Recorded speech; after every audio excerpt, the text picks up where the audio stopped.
William Ruto held a meeting with the leadership of Ford Foundation in New York, praising the institution's commitment to safeguarding democracy in Kenya.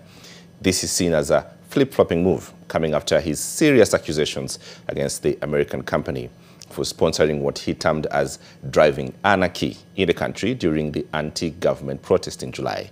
Kevin Mutai has more. We have no use for anarchy and violence and destruction of property and loss of life. In July, President William Ruto called out the Ford Foundation firm for allegedly sponsoring the anti-finance bill protests which rocked different parts of the country.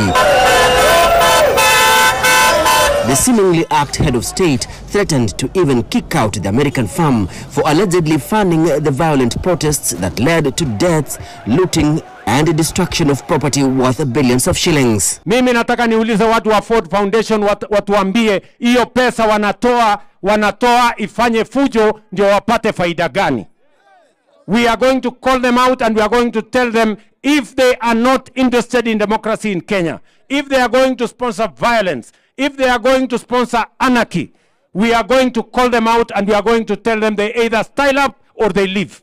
President Ruto has since eaten humble pie and is now full of praise for the Ford Foundation. Wale ambao wana sponsor hiyo violence, sisi tunawajua. And I want to call out those who are behind the anarchy in Kenya, those who are behind the sponsoring the chaos in the Republic of Kenya. Shame on them, because they are sponsoring violence against our democratic nation. The change of heart comes after his New York meeting with the top leadership of the organization led by Darren Walker, who is the president of Ford Foundation.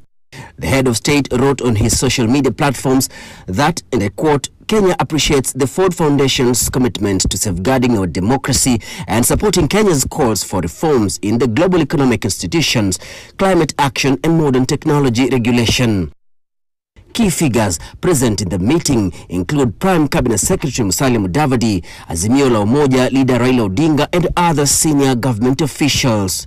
Foreign Affairs Principal Secretary Korir Sing'oei on his X account also noted that the meeting underscored Kenya's commitment to democratic governance, the rule of law, and respect for human rights.